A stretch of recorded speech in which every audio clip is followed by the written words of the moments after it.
All right. Hey, everybody. Good evening. This is Nate of Navigate with Nate. And I'm here with a live stream conversation that I'm going to be having with Adam of Curious Christianity, who I'll go ahead and pull in right now. Adam, how are you doing? Doing good. Thanks for having me, Nate. Yeah, you're welcome. So I first found you through a live stream I think you did with Pierce Watkins. Does that sound correct? Yep, that sounds like the guy. All right. Was that your first that was your first time like being on camera or interacting live with like the SE community, or did you Yep. have an experience before then? Okay, cool. Well, if that's the one you're referencing, because I think at this point we've done 3 videos, 2. Yeah, I think the one I 2 or first 3 saw videos. was, yeah, you've had a few with Pierce and you had one with Dolly, right? Juggling lessons. Yep.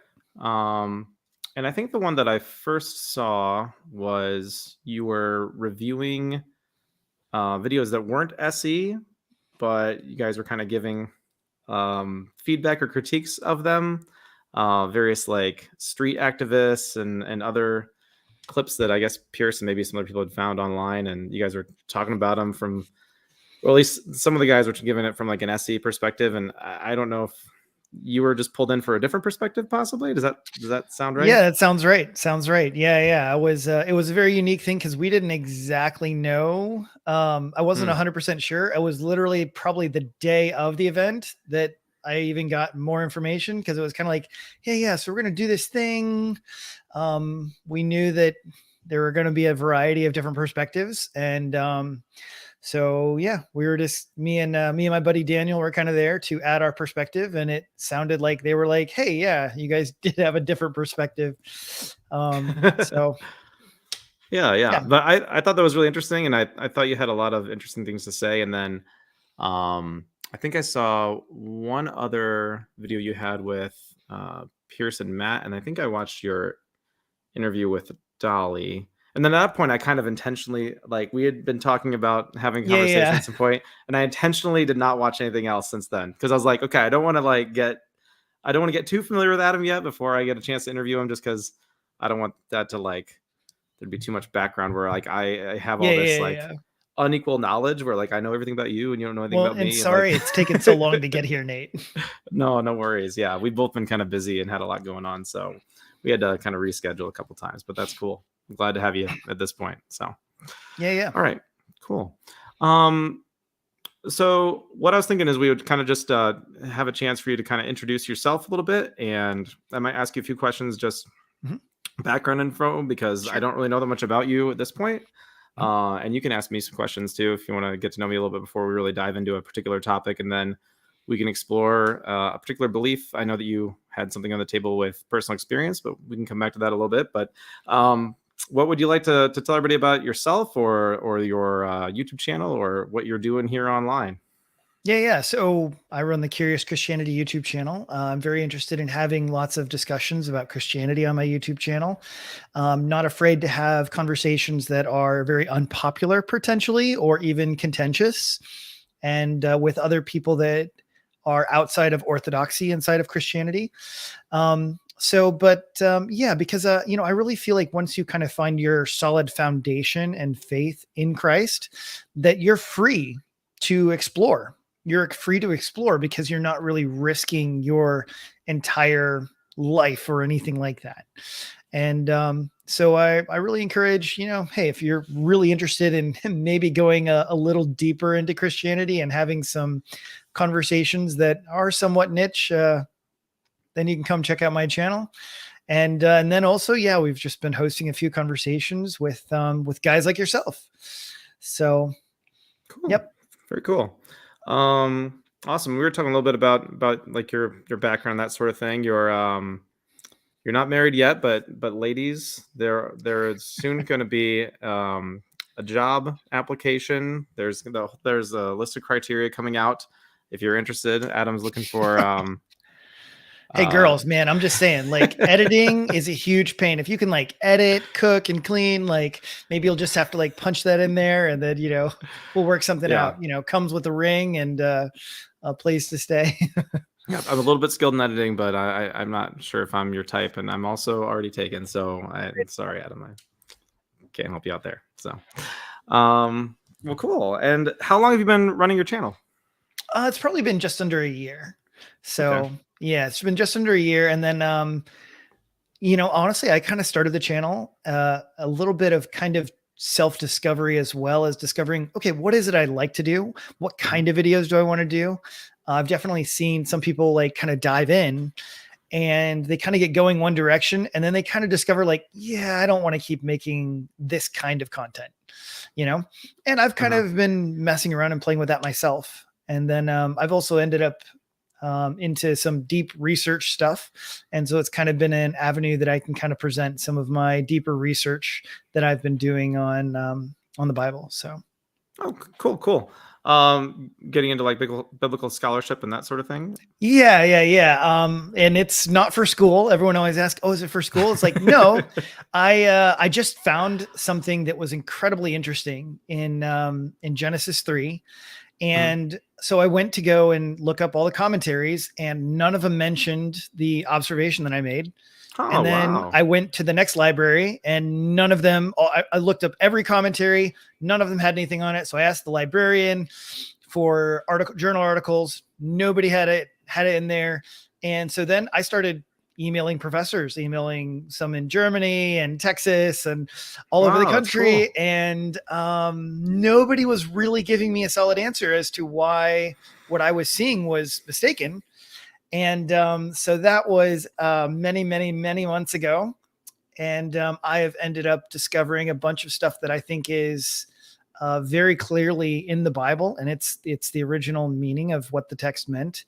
And I think everyone got it wrong. Oh, wow. Well, I would love to hear more about that, because that's kind of the route that I've kind of taken to even get where I am right now. Like, sure. Got interested in biblical studies and nerding out over that kind of stuff. And a couple of weeks ago, I was out on my back porch reading my Bible, and my wife was like, why do you do that? I was like, well, listen, I like it. It's fun. It's interesting. It's great. I love learning about it. So I'm actually writing a book on some of my stuff. That's how cool it is. So I converted one Old Testament professor after like 15 minutes on part of my discovery, and he was just like, "You got to write a book." He's like, "You gotta publish this." He's like, "Forget about going back to school. Just publish this first." So wow. I was like, all right. Wow, that's fascinating. Like, have you studied Hebrew? Like, do you know Hebrew at all, or like? I could talk about this all night. So yeah, I know. Maybe we could have a different conversation about that. We might need to have a different conversation. Or at least you need to I would like to see. So, although I don't know, maybe it's like, it's proproprietary knowledge. No, it's not at all, actually. Okay. I've got some of this on my YouTube channel already. Okay. But well, of course, I didn't prefer. I was just using the online tools for Hebrew, right, and was kind of going back word by word by word, and I noticed some things that I was like, wait, like. The text could totally be translated very differently. Like the Hebrew had, that flexibility.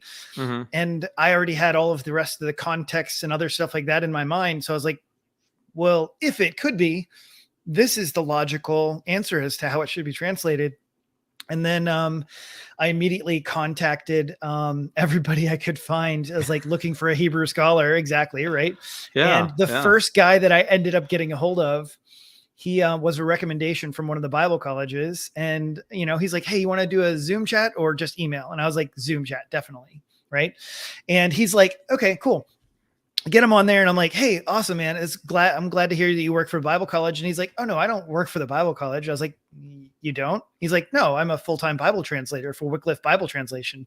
And I was like, "Well, wow. You're just the person I'm looking to talk to." And in 10 minutes, he was like, "Yeah, no, your reading is possible. It could totally be the way to go." And then I got onto a Hebrew forum and argued with a bunch of Hebrew scholars, and none of them was able to refute what I had put forward. So wow, now I'm writing a book. Exciting. That's really cool, dude. Yep. I am so interested now. I gotta learn. I gotta dig into your videos and that kind of stuff and find your time about Hero Genesis 3. So yeah. Awesome. That's cool. All right. Well, I suppose at this point, any questions you have for me? Anything you want to know about me before we get going into it? Or are you into sports, or what's all that in the background? You got darts board and everything. Yeah, no, yeah, I am. I mean, not as much as I used to be. Yeah, I got a couple pennants over there, and there's a couple of panoramas of basketball arenas. You got a dartboard.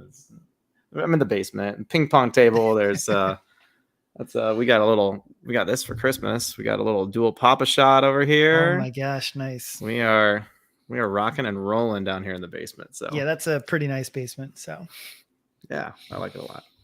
yeah, My but, favorite room in the house is the back porch, but second place is probably the basement. Gotcha. Yeah. No, I'm not too sure. I think we should just we should just go for it. I think so. Oh, we'll discover everything out together. How's that? Sounds good. Sounds good to me. All right, cool.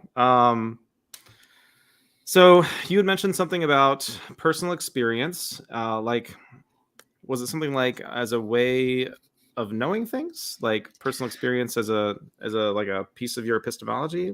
Could you try to kind of encapsulate the belief that you have about personal experience? So don't shoot me too much, because I was thinking of this is sort of related, but I figured this might be a more interesting thing, and it's a discussion that I've always wanted to have. So, and since you're interested in exploring conversations, right? Mm-hmm. All right. So instead, let's go this direction, right? Do you believe that people can choose what they believe, or that it's just foisted upon them? Me personally? Well, yeah. And that'll just be a part of the conversation, right? I would say that generally no, but I think that people people cannot choose what they believe. Right. Okay. But I think that people can make choices and put themselves into certain situations that would make them more easily persuaded, possibly. Like, I think you can have it. You can choose. Maybe, well, there's a whole thing about free will, but I'm not gonna get to free will right now. We've already got good old Abstract has already put that in the chat. Free will, right? Yeah, I don't get into that, but I think that people in general can choose, however you want to define choose, can choose to put themselves into situations, or choose to have a certain disposition or attitude that maybe would make them more likely to change their minds in a particular direction, possibly. Okay, that's kind of funny. We're gonna do that. Yeah. Oop, not you're wrong, Abstract eighth activist. There's free will. He says it's easy. So yeah. Yeah. So okay, so you're kind of on the idea of like, it's like, well, maybe people can kind of make themselves more susceptible. Something along those lines. Yeah. Okay. So like, I mean, I can obviously think of scenarios in which, you're pretty much just foisted into a scenario in which you almost cannot help it, right? Where you can't actually help but believe what it is you're seeing, or something like that, right? Yeah, I would say so. I would be even stronger than that. I would say that generally, we can't actually choose not to, that we are convinced is true. We can't just choose to believe something that we are not convinced is true, especially not if we're convinced that it's false. And I think any exercise in trying to do those things is more of just like lying to yourself, I would say. So, yeah, I think that like there can be pre-work that a person can do to like I said, make themselves more susceptible. But generally, I don't think if you say you believe something you don't actually believe, then who are you fooling? Yourself, I guess, right? Yeah, but now here's the thing, right? Are there some things that it's a choice whether you believe X or you believe Y?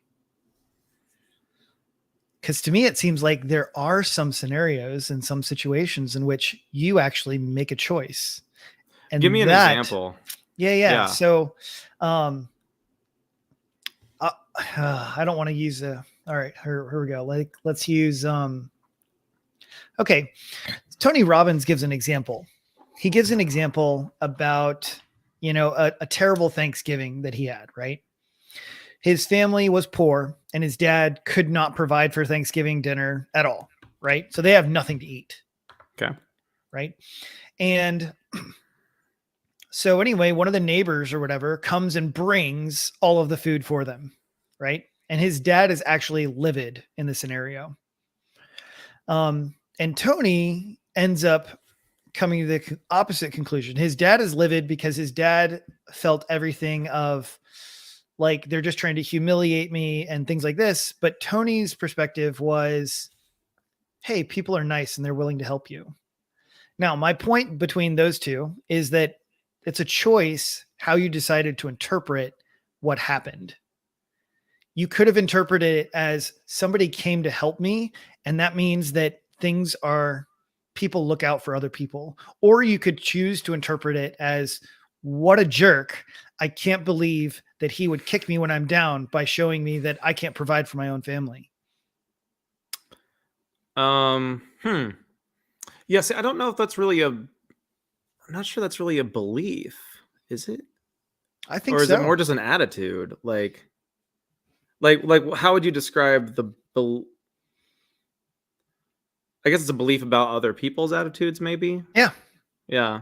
Yeah, I Or don't it could be it can actually be a belief about the external reality, right? yeah, but Because but here's the thing, those are two different people. Obviously, they had different reactions, right? yes, right. They had different interpretations, but like Mhm. if the father honestly believes that his friend or coworker or whatever it was, Mhm. if it's actually his belief based on whatever attitudes he has or his personality or whatever, that his friend is actually kicking him while he's down, I don't think he can just choose not to believe that. Just like the son, if he actually, like, if his interpretation, the way all the data came into his brain was saying, oh, people are nice and they're willing to help, I don't think the son could then just choose to accept the father's belief. Neither do I think the father could just choose to accept the son's belief if they don't actually believe it. Yeah, so that's where I'm going to disagree with you, right? I am going to disagree Okay, sure. with you Why? in the Yeah. sense. Also, is this a claim that you want to is this something you want to tackle? Is this like a belief that you have that like doxastic voluntarism is possible? Yeah, I think it's really important. I think it's really important to be able to choose how we view situations. Okay.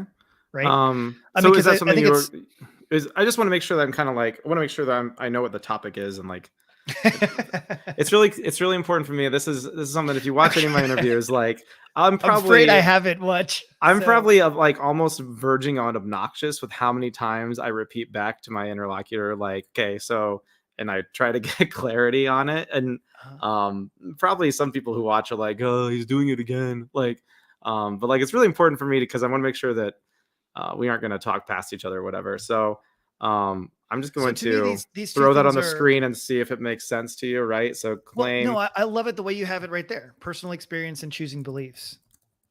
Yeah, but that's not a claim. It's not like a statement, like a truth statement. Like, how about this? Okay. Let's just see if you like this, okay?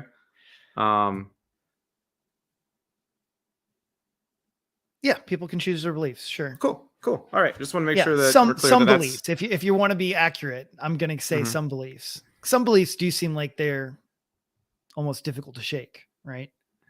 Okay. I'm just saying for accuracy's sake. So I'm not saying like I'm not going to hold to some sort of radical statement, but sure, some people can choose their beliefs. Okay. Right? I can clarify even more. That's fine.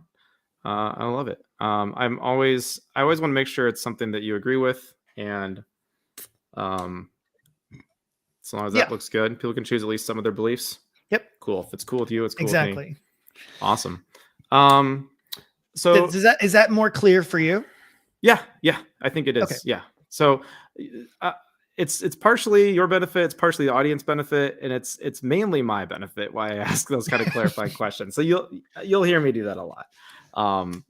So I apologize if it gets old. Don't worry. Yeah. So if your claim is people can choose at least some of their beliefs, how confident are you that people can do that? Very confident. Okay, very confident. Awesome. So you kind of gave one small example already. Can could you maybe try to identify like what are some of the major reasons why you think this is true?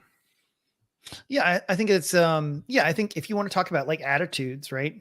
I think it's a very nature of like attitudes is the fact that you could change your attitude, right? You can wake up in the morning, say, I stayed up too late last night. I got drunk. I'm hammered. I'm hungover.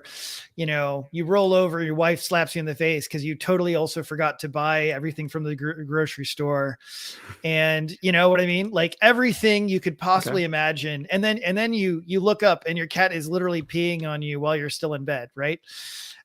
You can choose whether you want to move forward and have this crappy attitude and ruin the rest of your day, or you can decide that, you know what? I made a lot of bad choices yesterday, but today's going to be different and I'm going to turn everything around.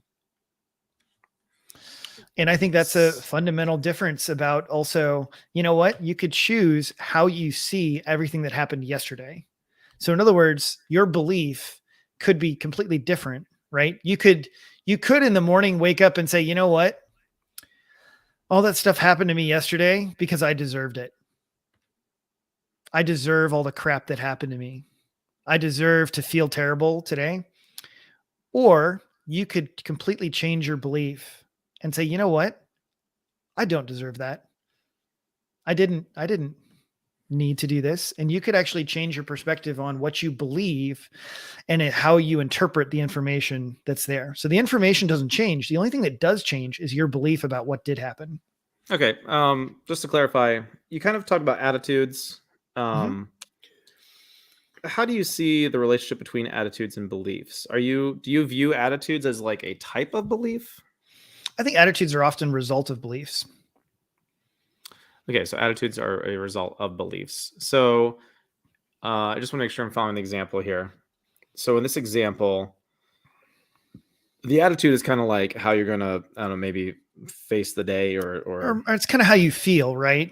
So in okay. other words, though, but I'm saying like you might feel a certain way in the morning, but if you Mhm. change the belief, maybe you feel a certain way because you had a negative belief, Okay, right? and so and what would be the negative belief? Like I wake up in the morning and all this Mhm. bad stuff happens and I feel terrible. Like what would be You like the you belief wake up underlying and that believe, attitude? you know what? I'm a piece of garbage and crap, and so I deserve this. Okay, so like having like really negative beliefs about yourself. Sure. And then you're saying like somebody could choose to believe. What would be the thing they would then choose to believe instead if they woke up believing I'm a piece of crap? Mhm. And then what And would then be all the of a thing they would sudden switch to? they have switched and said, you know what? I'm not. I am valuable. I'm created to be God's image. I'm created to reflect good things into the world. And I'm not going to do this to myself and to my wife and family. Okay, so how does somebody do that? That you choose. Now you are going to hate me. So I'm just trying to imagine, right? Like if I honestly like believe, Mm-hmm. like let's say I believe strongly that I'm a piece of crap. This is Yes. kind of hard.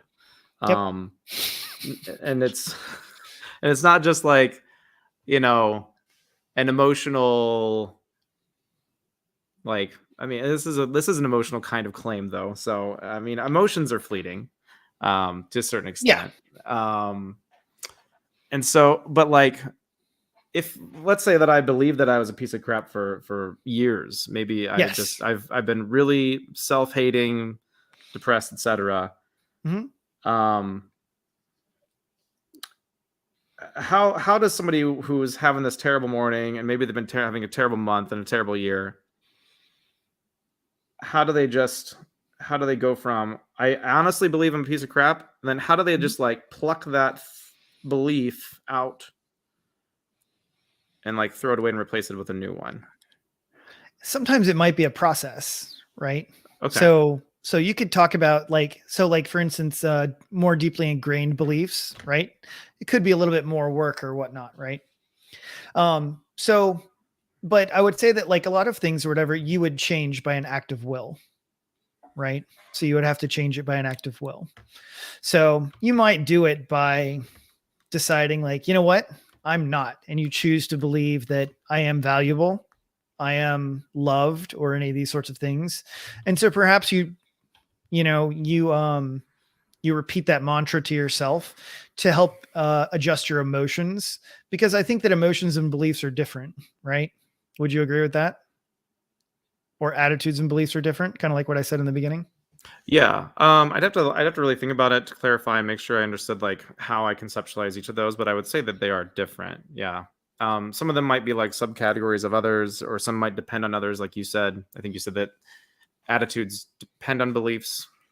They're usually, I think that they're more at often least like at least the to a certain. result. Yeah. Okay. You know? They were. Yeah.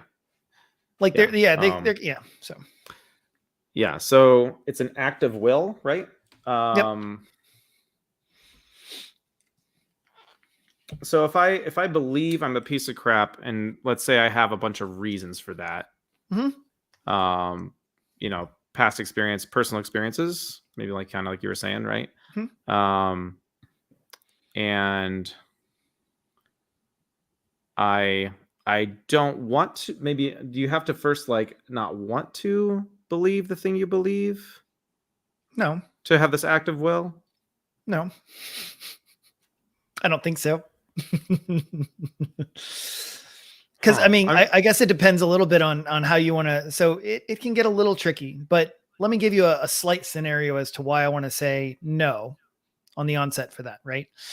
Sure. Let's imagine that you're a cocaine addict. Okay. And physiologically, mentally, even perhaps every fiber of your being wants cocaine. Okay. Well, it might be an exaggeration, but go ahead. But I don't know. I have a hard time thinking like all of somebody wants cocaine, like who's addicted to cocaine if it's ruining their life. Like, but okay, so a cocaine addict really wants some cocaine, right? I'll go along with there, right? They strongly desire cocaine. They have this physiological, psychological addiction, right? Okay. Yeah, but then they choose to go against it, even though that they desire it. So this is honestly, it's, yes, I know this is a deep philosophical question. Yeah. So that's okay. I mean, I totally follow you. How is that analogous, right? Well, because it's saying that you're choosing something that you don't desire. You desire the cocaine. Yeah, people do that all the time. People choose things they don't desire, or they choose not to indulge in a desire. Yeah, so that would be the point, right? How is it that you choose something that you don't desire? Yeah, how is that the same? No, I know how people can do that. Okay. Yeah, people can make decisions for a variety of factors, and even if they want something, they can recognize for reasons that this thing is bad for them, right?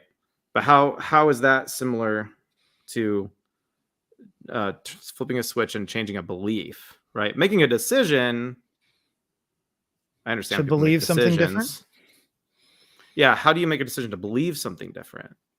I don't don't understand why it's any different than any other decisions we make. Why are you saying that it's different? I guess that's because it's like, it's like, okay, I currently think that I'm a piece of crap. I will now think that I am not a piece of crap, but that I'm valuable. I have no idea how that works. Okay. I'm sorry. You lost me. No. I love. Yeah. I love the confusion on your face. I'll be honest.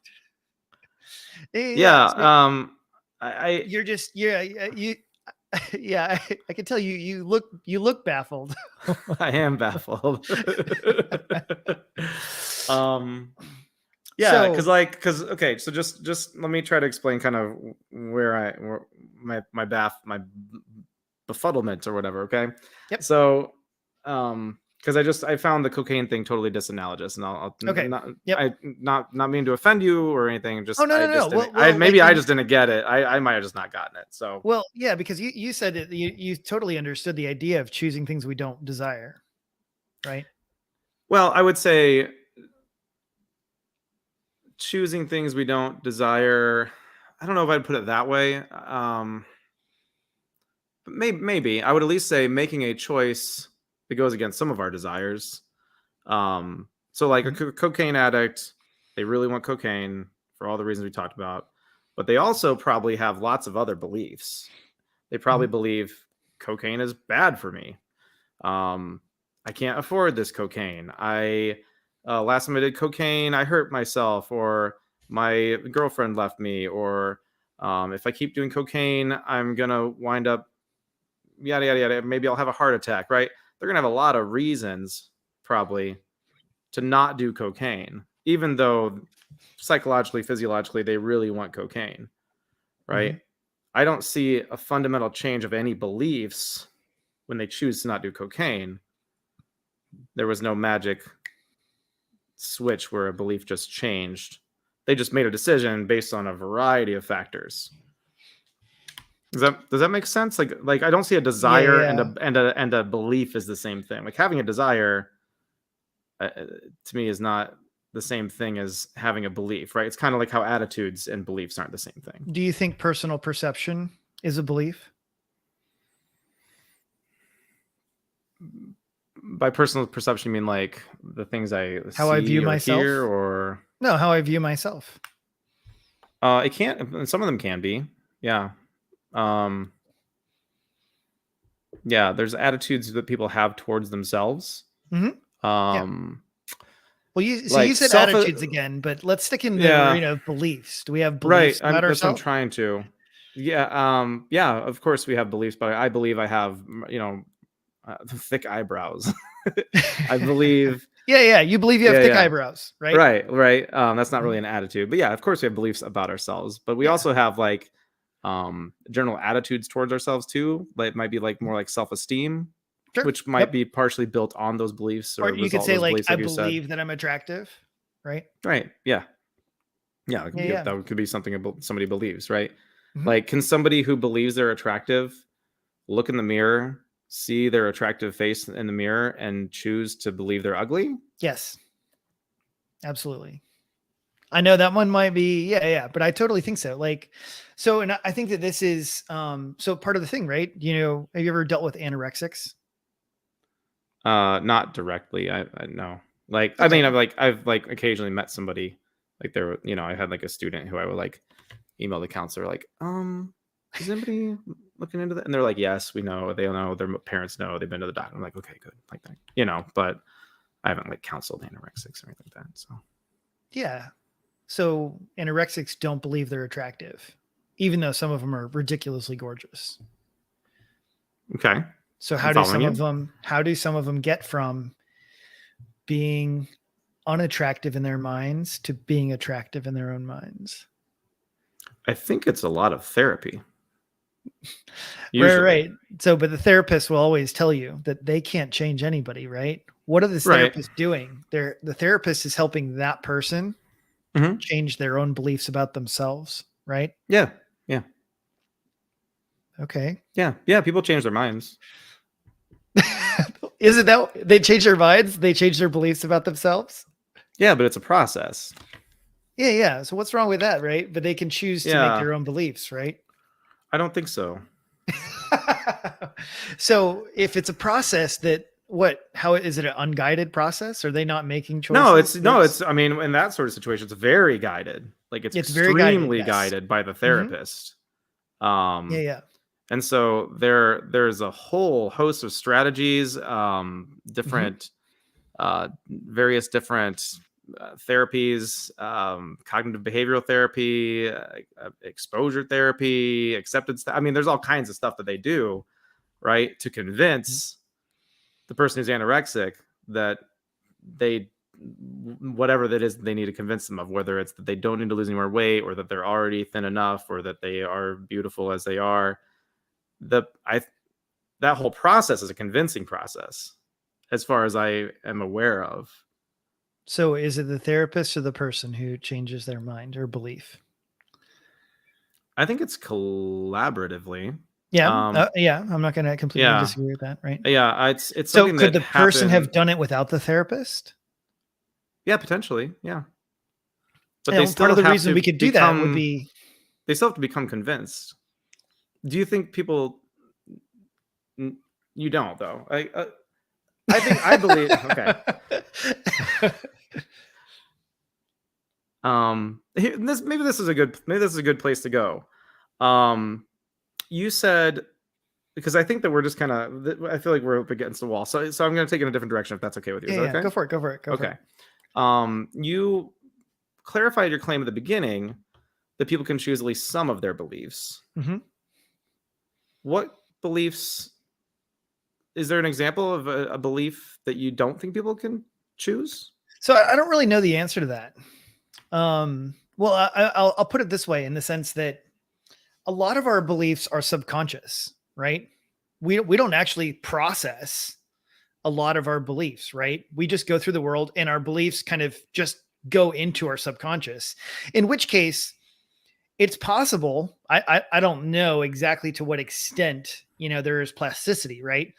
But the more that we're conscious of certain beliefs, the more that we have the ability to change them, right?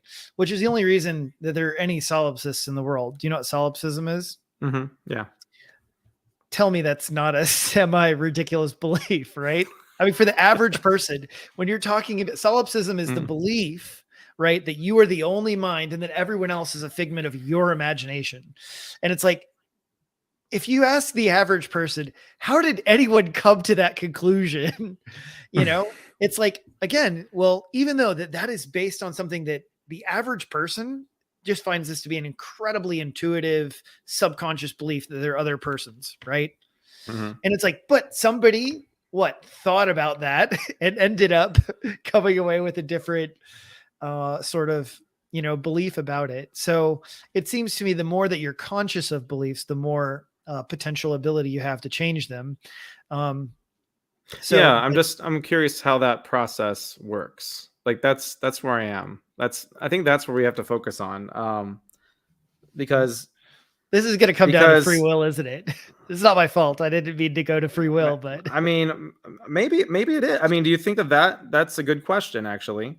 So when I say you can, I'm trying to ask, how does this work? And you say you just choose. You just choose to change your belief. Yeah. And so I guess I'm there's something there that I'm not getting. Like I don't. Like I know how I make decisions, and the way that I make decisions is I don't just do it. Like I feel like whenever I make a decision, and I know there's lots of processes that are happening under the surface, right? And I know that I'm not aware of all of them, but I know that those processes exist, and I feel like when I make a decision, it's because of reason X, Y, Z, and then there's probably a bunch of subconscious things that I'm not aware of that influenced it, like how much sleep I got and, what I ate the night before and, all the other factors, right? So like my model of decision making is based on all these things, right? If I'm going to make a decision, there's all these inputs, right? And then the decision somehow comes out. That's kind of how I understand decision making. And so for me, like if I just change my belief, if I just choose to believe something different, I guess I need a picture of what those inputs are. What are those inputs? Okay. So now forgive me. I just want to have this for background information so I understand where we're at and stuff. Are you familiar with the philosophies of free will? At least reasonably familiar. I'm not. So I do listen to a decent amount of philosophy stuff. There's, but like I'm not that into it. Like I've never formally. I've taken one undergraduate philosophy of religion class, and when I found out what the class is about, I was like, what a waste of time. but now I listen to philosophy of religion podcasts and interviews, and I'm like, oh, maybe it's not a waste of time. I guess. I love how one of my old professors, he once said, he's like, philosophers are just a bunch of really smart guys that nobody agrees with. They don't agree with each other. So. They don't. I mean, it's just like this, right? Yeah. Anyway, so about philosophy of free will or whatever, right? Yeah. Well, compatibilists and determinists and that's right. That's right. And yeah. So for the record, I and in case you're not familiar with this one, because I think it's way more in the theistic arena. So it's not actually in the secular philosophy realm. So I'm a Molinist. Have you ever heard of that term? I've heard of it, and I've heard it described a few times, and I could not repeat it back to you right now. So why don't you tell us what it means to be a Molinist? Is this why do you think that this is a major reason why you believe that people can change their attitudes? Like, if you weren't a Molinist, libertarian free will, I think is an essential factor. And I totally understand, like, for those that don't believe in free will, because my question was going to be to you, and I'm going to get to the Molinist thing here in a second. My question was going to be to you: do you basically believe that you have to have this series of reasons that equal the reason you did something? In other words, there's this equation you can say is like X, Y, Z equals action. I don't know if I'd phrase it exactly that way, but like I do lean determinist. So right. So what I'm going to say is that one of the factors in this equation for said actions of human person is the causal agent. In other words, the person, the human being, and that they are in and of themselves one of the causal factors. So I'll agree. Sure, take circumstances, nature, nurture, all of the circumstances, desires, pain, pleasure, all those things, put them in there, and then add causal agent, human being. They're one of the factors. Human being. Yeah, they're one of the factors. They are not a conglomeration of all of those other things. They are their own cause. Okay, so there's a separate entity. There's a separate thing that's not that's not like in my brain or of my brain or a result of my brain or any of that. It's something else. Okay, like a soul kind of thing. Would that be an inappropriate word for it? I mean, I guess it depends. Is it like non-physical, metaphysical, supernatural kind of thing, or? Sure. I mean, it doesn't have to be necessarily, but okay. All right. So before we go, for all intensive purposes, sure. Yes. Okay. Before we go more into the causal agent and Molinism, so I just want to make sure that I'm tracking. Okay. So I'm going to do that annoying thing where I try to repeat back and you correct me if I've got you wrong. Okay. Go for it. So the major claim is people can choose at least some of their beliefs. You're very confident that this is true. And essentially the reason you think this is that people can just choose. Essentially, you just make the choice, right? Does that sound right? That would be part of the factor. Yep. Okay. Yeah. Because we kind of looked at different explanations and it seemed like that was something that we kept coming back to, as you said, well, you just choose, you just decide. Yeah, that would be that would be the libertarian free will part. Okay, so there's a libertarian free will part to it. Okay, so we did get there. Because I remember being like, well, let's not get into that yet, but yeah, okay, there we are. So yes, and then there's this causal agent idea, and then maybe that's a little fuzzy, but we could clarify that in a little bit. So well, okay. Well, hold on. So my questions then, I got a couple questions.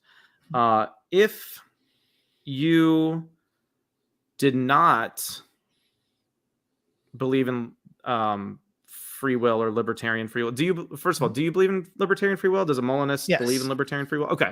So if you did not believe that people had libertarian free will, how do you think that would change your confidence in the claim we have on the screen? 100%. As in it would like totally flip, you mean? Or oh, okay. So you'd go from very confident to like not at all confident. Okay. So to me that this is something that in street epistemology we call a real reason check. And so what that means is that this like supporting belief in libertarian free will is a real reason, maybe the real reason why you believe this. I mean, it's a necessary reason. I don't know that it's a sufficient reason, but it's a necessary reason. Okay. Yeah. Okay. So are there other other necessary reasons? So there could be other necessary reasons that lead to this. I'm not exactly sure. It's not like I've written out a syllogism or something like that, but yeah. Hey, But it's definitely necessary. So but yeah, it's a if you necessary didn't, condition. Yeah. yeah, if And you actually, weren't, if you don't Mhm. mind, like even pop up good old Anthony Magnabosco, Oh yeah, sure. like, Which cause one just here? the one on the bottom, Okay. how could we demonstrate it? Cause I feel like Yeah. that ties into exactly what we're talking about, right? Right. Yes. This is where I was like, how does that work, kind of thing, or how can you demonstrate? Yeah. However you want to Yeah. interpret that question from Anthony. Yeah. Because I feel like the opposite is impossible, right? I feel like it's a defeater for itself, right? So in other words, The opposite of what is impossible? the opposite of libertarian free will. So like, let's say that, like determinism? yeah, determinism. Determinism right? is impossible. So no, it'd be impossible for me to have any reasonable beliefs because I don't choose any of them. Remember? So if I don't choose does somebody have to choose their belief for it to be reasonable? Yeah. Because Why? because there's no way for me to know what's true then if I don't choose any of my own beliefs. Right? The only way for you to even make a decision as to what is or is not true is to be an external observer to some extent and to be able to look and make decisions based on different bits of information.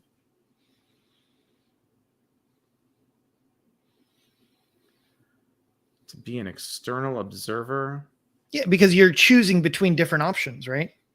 Like, oh, you get new information, right? If you get new information, then you're choosing, wait. Is this true or is what I heard before true?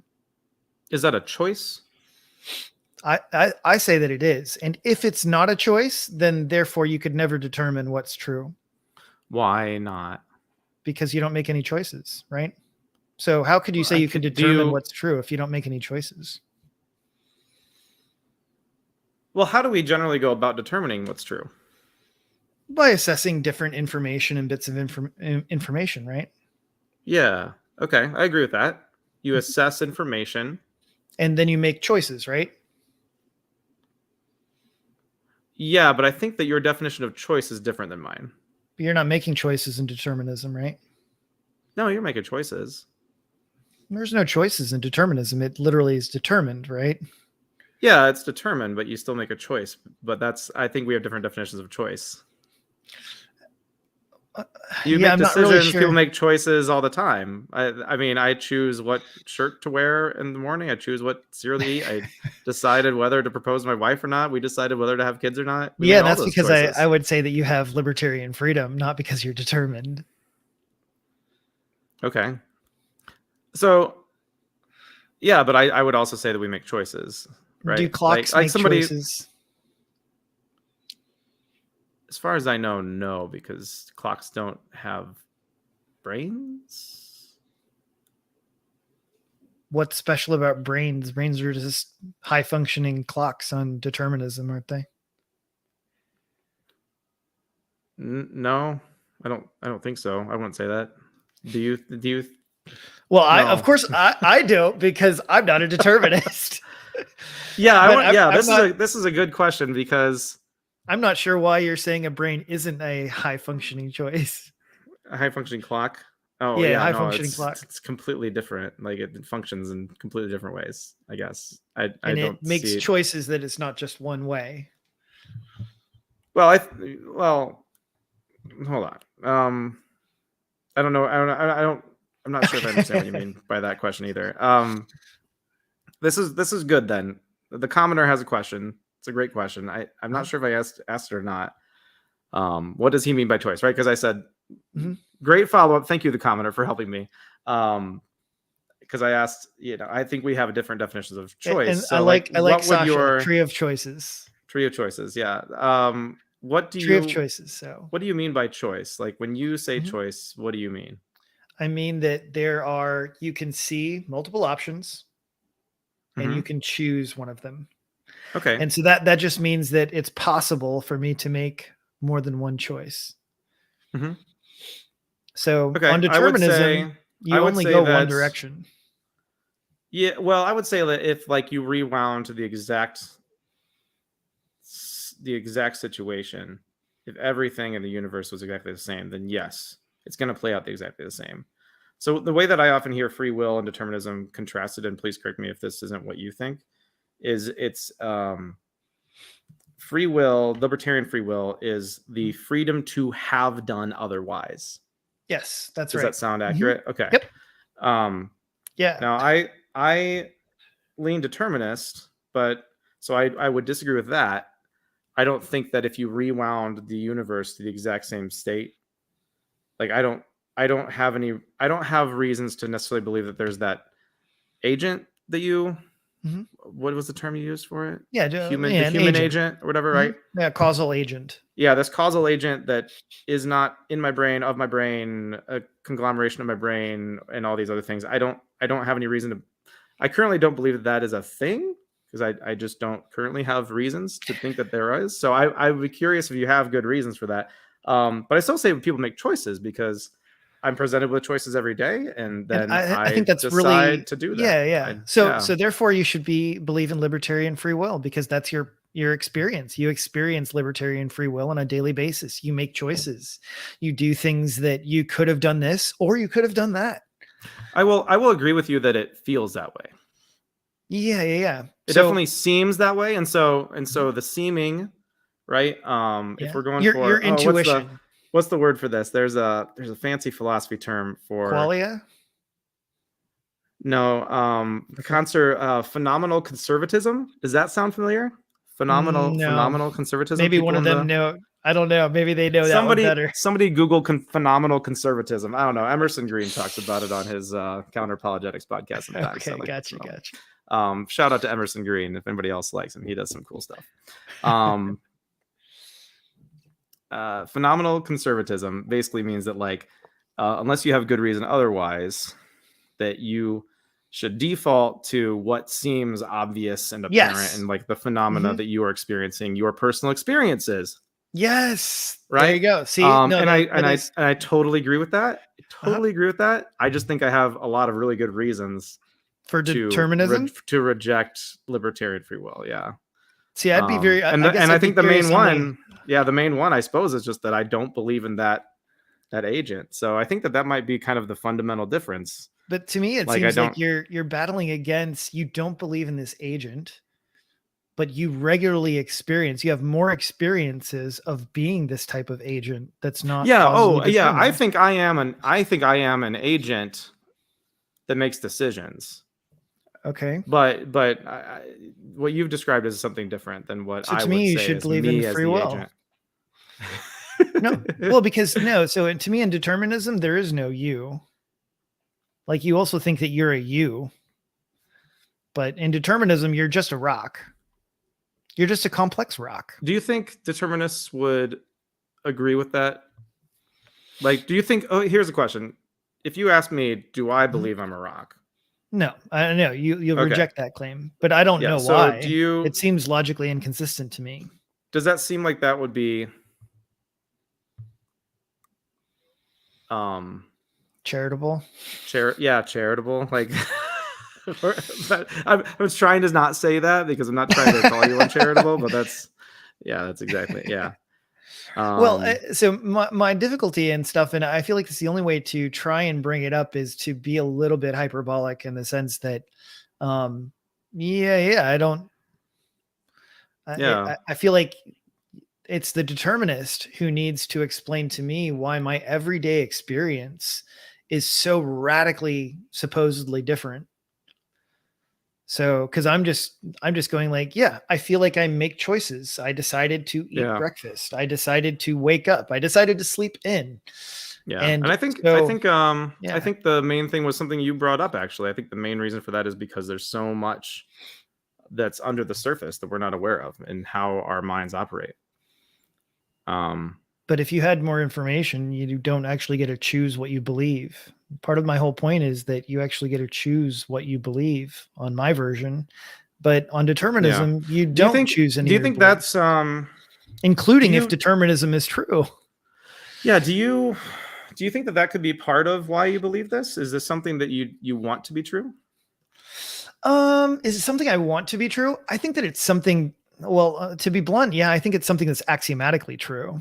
Like, in other words, in order for me to be consistent and say that I have a belief that I think is true rather than false, I think you have to be able to assess different solutions and be able to choose one. I don't feel Yeah. like you can rationally make a choice or rationally say, Do you see a contradiction between determinism and having a belief? Like, yeah, if yes. determinism is true, is it impossible to believe something? No, you could believe things, but they just wouldn't be of any of your own choice, right? So in other words, though, so let's take it that way, right? Let's imagine determinism is true and you have beliefs, right? Okay, right? Okay. You just look like you're Yeah. okay. Yeah. Determinism Sorry, is true I was processing. Sorry. and you Yeah. have beliefs. Okay. Yes. So there are true beliefs, right? And then there are false beliefs. Sure. Your beliefs are seemingly by what? Random chance. So why would you think that Whoa, hold you on. would? Yeah. Ask me that. Ask me here. Practice. Ask me that as a question. So why would you think that your beliefs are not random? Because they're the result of a lot of events, experiences, things that have happened to me, decisions that I've made in the past, information that I'm exposed to. None of that is And random. are all of your beliefs, experiences, and stuff like that programmed to true beliefs? No. Okay, so then why think that What they're do you mean by random? well, like truth, right, is going to be very exclusive, right? Are there significantly more propositions that are not true than true ones? Probably statistically, yeah. That seems Right. reasonable. Yeah. Okay. Why do you think that yours are programmed for truth? I don't. Okay, then why do you think you believe anything that's true if determinism is true? Well, because I think you that said I think that I'm not sure where you're going, but why do I think any of my beliefs are true? Mostly because, for the most part, most of them comport with reality. But it comes back to phenomenological conservatism. I mean, I believe right now that I'm talking to you. I see you. You're in front of me, not literally. I believe them in my those are all basement. beliefs that I look around. Those are all beliefs that you don't control, right? Including the fact that you're in Right. your basement. Yeah, I don't control that I believe them in my basement. I have zero control over that belief right now. I cannot choose to believe I'm somewhere else. Yeah, so you don't have any control over knowing anything. You could be in the dream world, you could be in anything else, because it doesn't really, I know that might sound too abstract perhaps. Why would not having control over what I believe mean that I might be dreaming?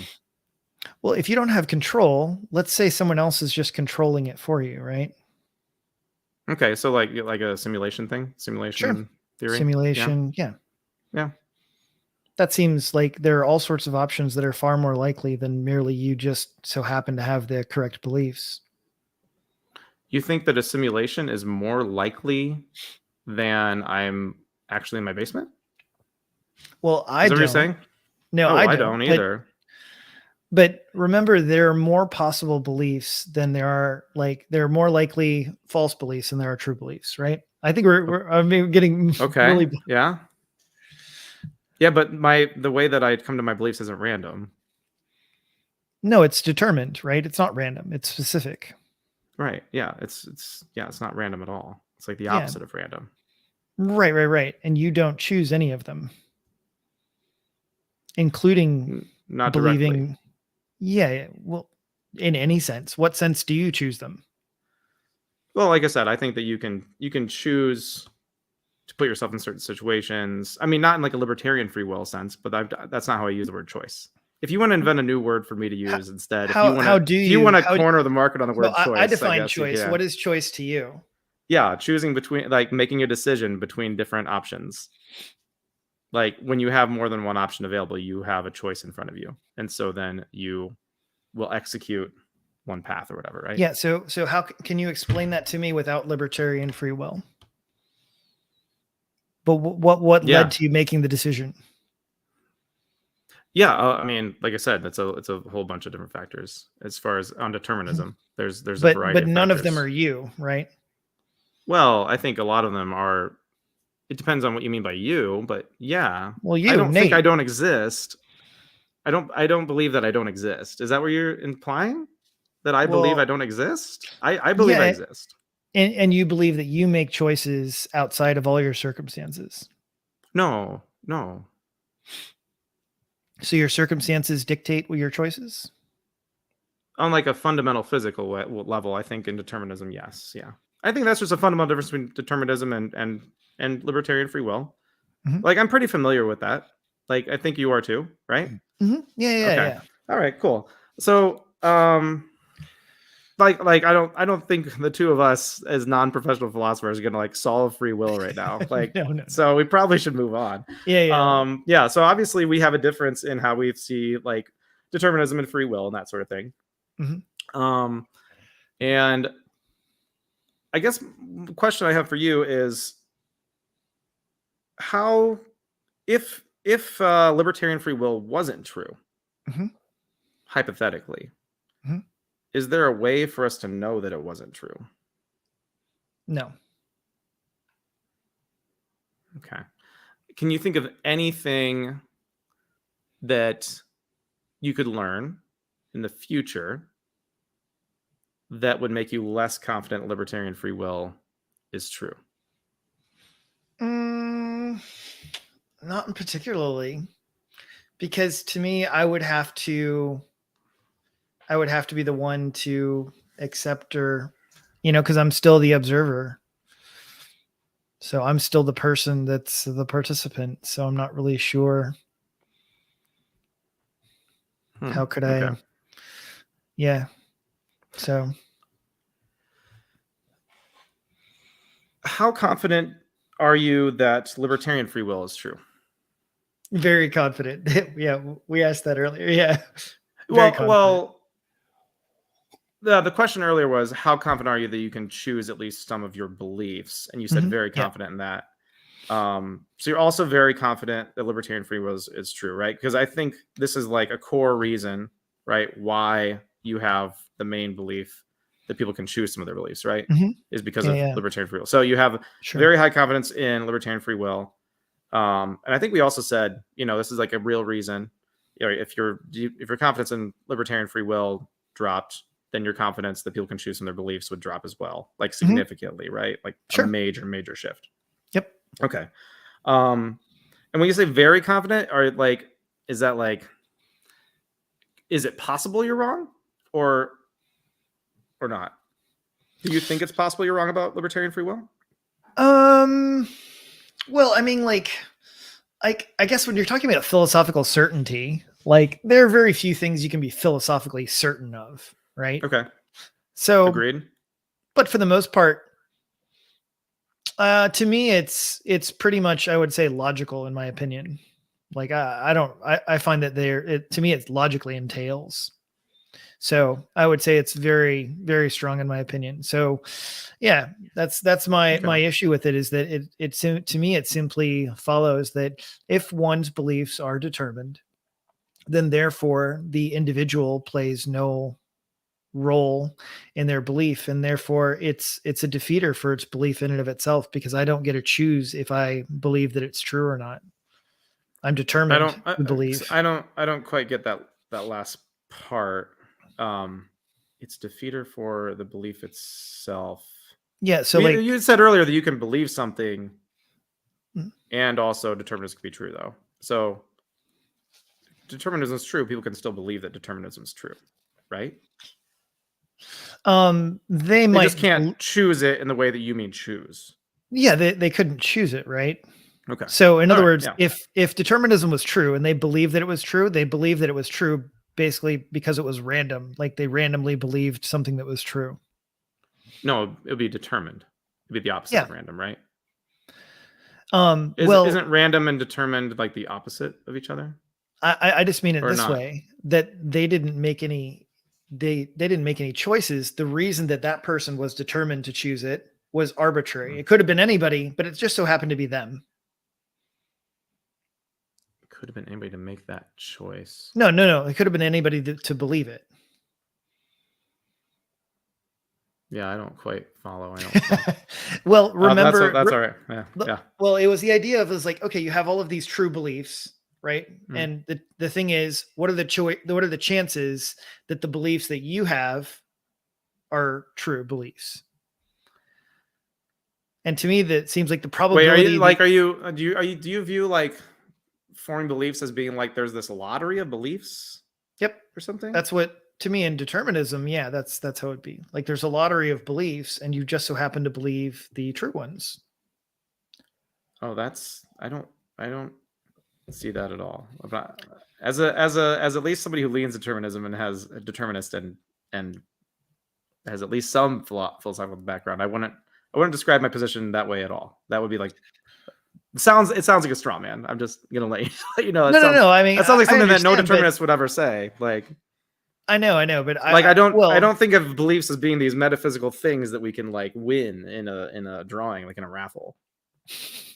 Like, beliefs are conscious states that we have. They don't just float in to my brain randomly. Like, I won, I got the right one. Like, yeah, but they're all determined by forces outside of yourself, right? Yeah, but that doesn't make them random. Well, I mean, a lottery is random, right? Can we agree that like a lottery is random? Okay. Like, yeah. I mean, but are you saying that they're designed? That what's designed? Everything. Your your state, your physiology, the world, the universe. No. Okay, then why isn't it random if it's not designed? It's either designed or random, or what? Are you proposing a third alternative? You said it's not random, right? Maybe you have a totally different. What do you mean by random? I think I'm misunderstanding, because I don't think you mean random the same way I do. Random meaning without cause or purpose or intentionality. Oh, that's not what I meant. That's not. Okay, let me try. You'd have to ask the question again. Your without beliefs, cause or purpose. Right? Okay, if the way I choose, if the way that events happen is without cause or purpose or intentionality on a grand cosmic scale, and that's what you mean by random, then yes. But I would never use that word, because that's not how I would use the word random. That's not what random means, as far as I know. Maybe it's a definition of random. I would just say unguided. Unguided, I think, is a better term. Can we agree on that one? Are you saying that unguided and random are two different things? Well, the way I would define random would not be the way you defined random. So okay, yeah. Unguided. Okay, so unguided. Yeah. Let's go with unguided. At least on a cosmic scale. I think that on a cosmic scale. Yeah. Cosmic scale. So there's this cosmic scale, and it's completely unguided, right? Okay.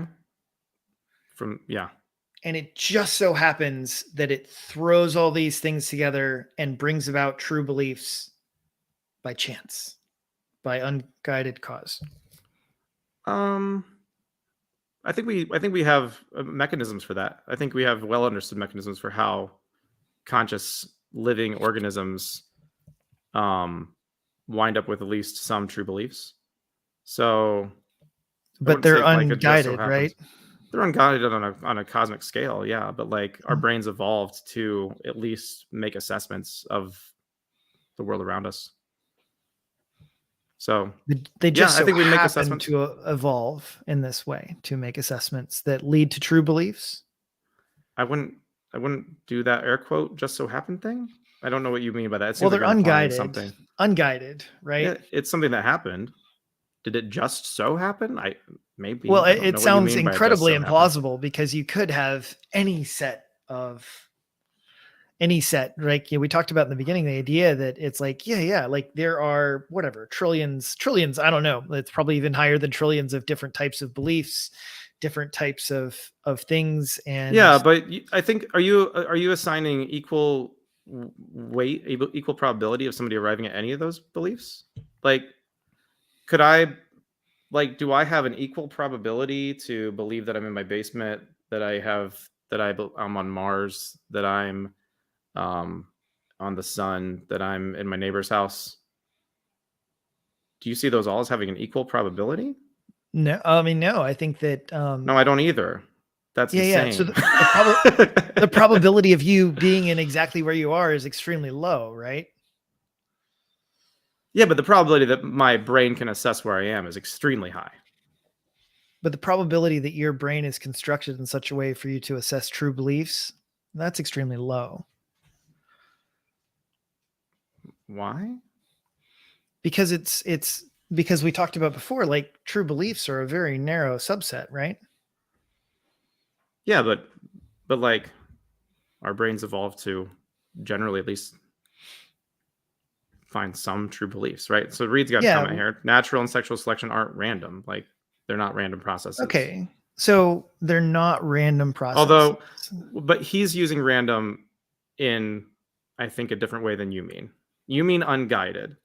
So Reed would actually say natural and sexual selection are unguided on the cosmic scale, in which case they are random and with your definition of random, but they're not random in the way that probably Reed and I think of the term random. Okay. We'll have to bring a dictionary. Random. Yeah. Yuri's got one. Yuri's got one that I think is good, right? Yuri has random as having no obvious cause. So like fluctuations in like quantum fluctuations in quantum fields, as far as we can tell, that's pretty random. It might not be. It might not be, but as far as we know right now, I would describe that as random. But then in this case or whatever, it doesn't fit the prior natural and sexual selection arena, right? It doesn't fit the same. Yeah, it doesn't fit that Reed's one then, right? Random is because natural and natural and sexual selection do have obvious causes. Natural obvious causes, yeah. Yeah, so they're not random. Yeah. Right. Yeah. And that's what I would say as well. Like the beliefs that I have and my ability to form them is not random because it's the result of this very long process with causes that we understand. And so it's not surprising that I can even on determinism, it's not surprising at all that I can believe that I'm in my basement. It's not surprising. It's not unusual. It's like perfectly understandable. Yeah. Well, let's move on a little bit. Okay. All right. So, I think it might just be a good place. It might honestly be a good place to kind of wrap things up a little bit. Sure. Nathan had abstract activist. Nathan had so many good questions in here that are probably questions I should have been asking along the way. I'm going to look back through here and see if there were any other ones.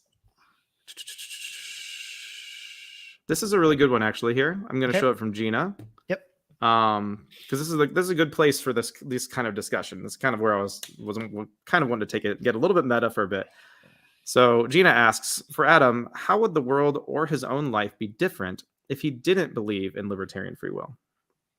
I don't know.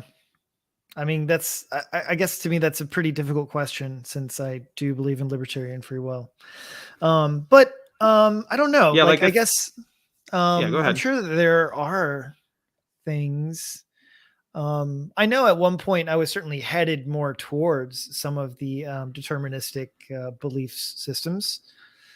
But yeah, I mean, I don't know. That's a question for God.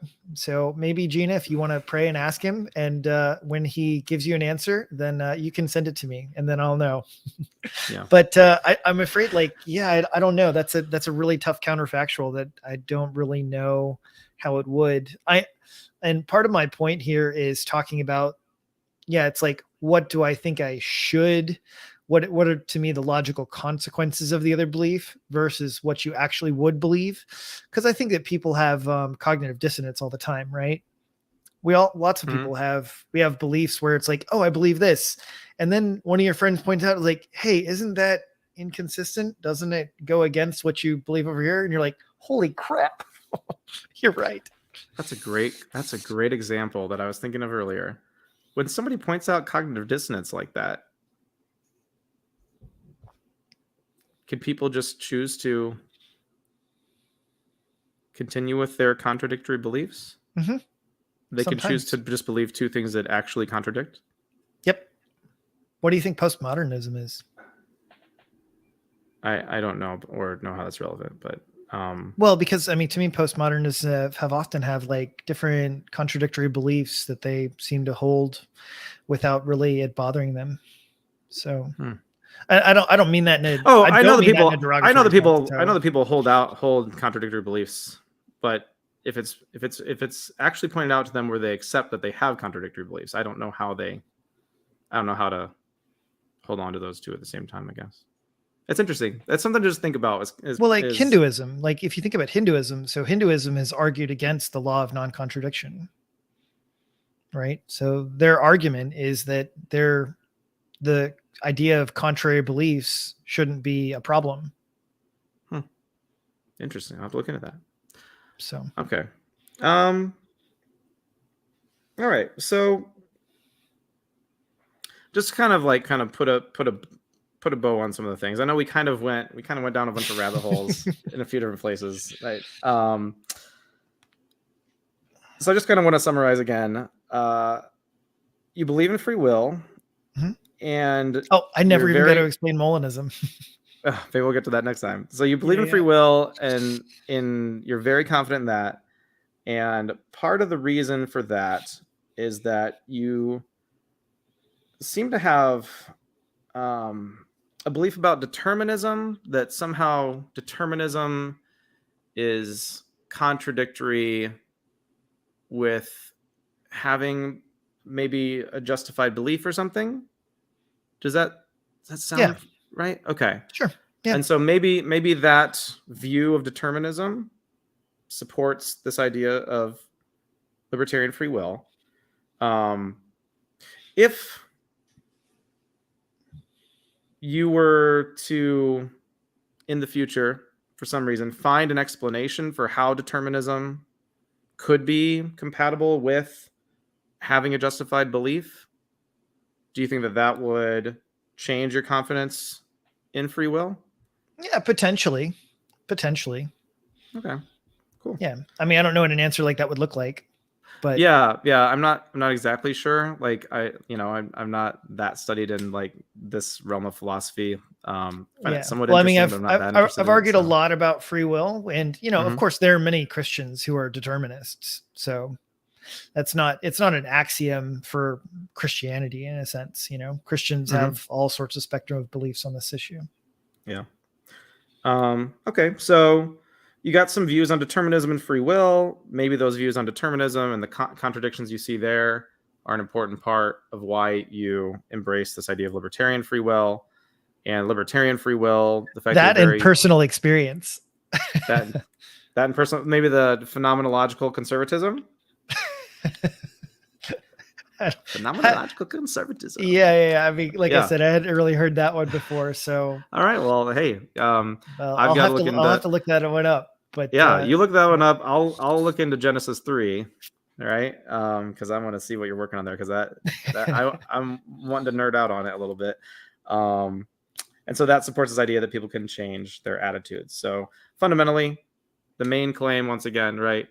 You know what's funny? Go ahead. To talk about your phenomenological conservatism, I'm pretty sure that is actually so in the Christian circles, for the most part, as far as I can tell, based on the definition I saw up here, that is basically in the Christian circles, we call it Reformed epistemology. Reformed epistemology, like as in associated with like the Calvinist type Reformation. It is or something different. else. No. It's literally it's as far as my best understanding, it is a little bit more geared towards just connecting it more with epistemology, not with necessarily all of the Reformed doctrines of Calvinism. Okay. Gotcha.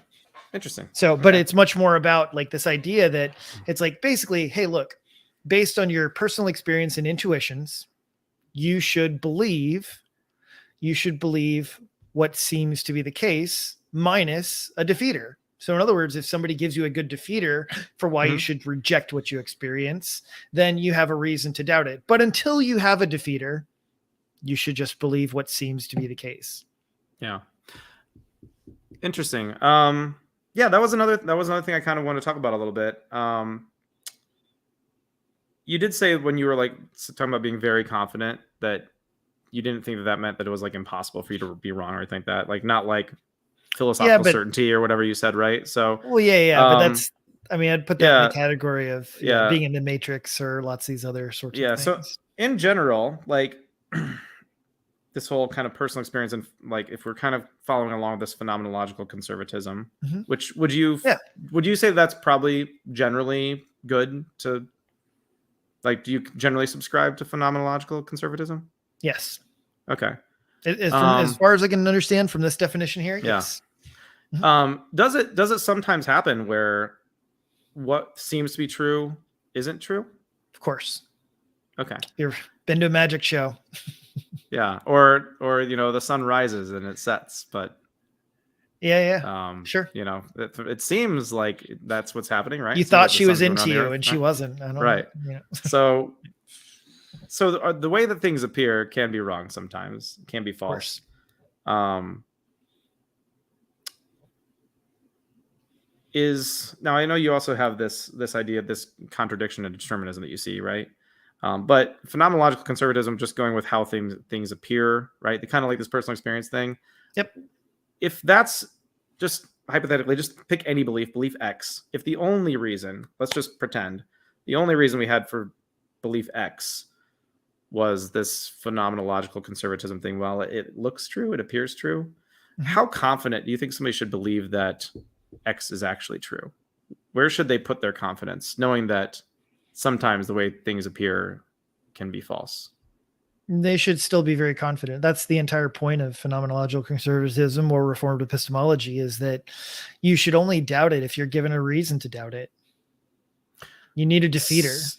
So merely pointing out the possibility is not sufficient. Yeah. So like if I had never gone to school and learned about the sun going around the earth, or the earth going around the sun, or whatever, right? Yeah. Then I should be very, very confident, right, that the sun actually goes around the earth. Yeah.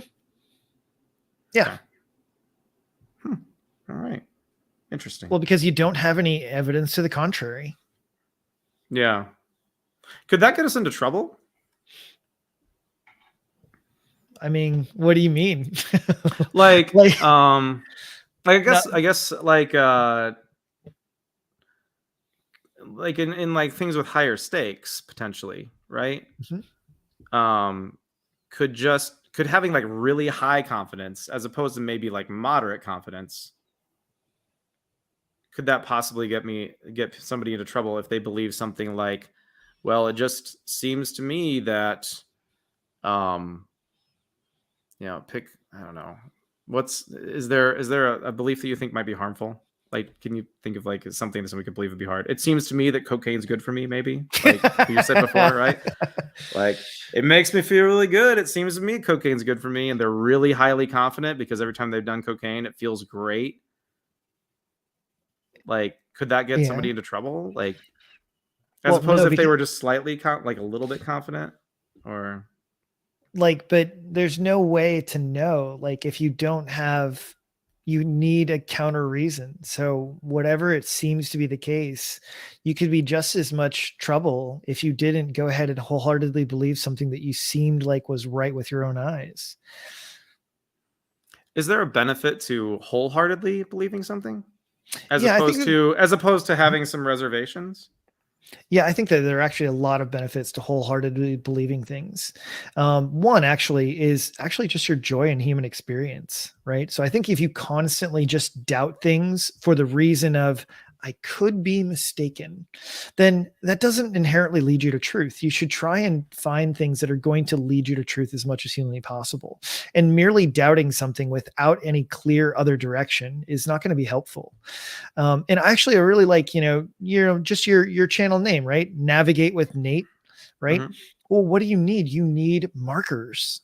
You need something that's going to help point you to truth. And if you're looking down a way, it looks completely clear, but you're like, well, maybe we should turn back. Well, because there could be something out there. Then you know what? I feel like that is the sad song of so many people all around the world, where they could have lived a perfectly wonderfully happy life. They could have enjoyed, this experience or that experience, but the only reason that they turned back was because, you know what? There could be something out there that I don't see. And I remember asking this old guy one time, I'll never forget it. I was at a hotel, just by myself, and it's breakfast time. They got the continental breakfast all laid out. And this old guy, is sitting down by himself. And I was like, hey man, you mind if I join you? And he said, yeah, sure. Go ahead, sit down. And I said, hey, I just wanted to know, since you're older and more experienced in life, what is the wisdom that you would share with me? And I was young in my 20s, and I just wanted to know. And he said, you know what? He said, the vast majority of regrets that I have in my life are from the things that I didn't do, not the things that I did. And he said, take more chances in life. And so I feel like you have just as much a chance on missing out on the opportunity, the experience, the joy, the pleasure, any of those sorts of things by turning back or halfway, only going halfway, as opposed to you could have just jumped both feet in. So. All right. Well, thanks for that advice. I think I agree with you in many ways. But I think I still like to have sufficient reasons. At least probabilities. I like to have some rough estimate of probabilities. Because I do not play the lottery. Maybe, do you think would my life be a lot more joyful if I played the lottery? Do you think? No, because your chances suck. Yeah, you're going to lose. But if I didn't know that? Well, yeah, okay. So there's a difference between if you just didn't know anything at all, right? Right. Yeah. Right. But what if your chances? So if you believe that your chances were 100% success, then you should play the lottery. Yeah. You should play the lottery. Right. Right. If I was extremely confident in that. Yeah. Right. And then if I lost, I could just choose to believe it anyway. No, but then you could choose not to believe it, because now you have no evidence. Yeah, but why would I? Oh, no. That's how people. That's not choosing. That's just determinism at work. Adam, what are you talking about? Yes. Well, if it's determinism at work, there's really no such thing as a lottery. Yeah, because there's no chance at all, right? There's no chance at all. It's gonna come out one happen, number, right? It's gonna happen. Yep. Nothing is random. Mm-hmm. All right. Well, hey, this was a lot of fun. I don't know how good of a job I did of kind of a classic SE recipe. I hit some of the points, but you were good at pulling me down some rabbit holes because don't worry, Nate. I still give you an A. All right, thanks. Appreciate it. All right. Okay. Let's see. We got a few more comments here. Got some other thoughts and some quotes that you can look through at some point. Hey, Reed, I hope you find that refrigerator. Yeah. Nathan does a really good one here. Is there any question that you think I should have asked, but I didn't? For you? Yeah. Was there any question that you think I should have asked you that I didn't ask? Maybe one you were really itching to answer.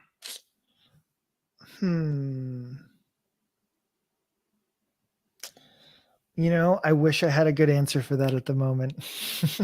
I think, you know what? I think that the question that you should have asked but didn't would be, if I had a really negative belief about myself, how do I change it to a better one? I think I asked that. I think you said you choose something like that. You choose to, right?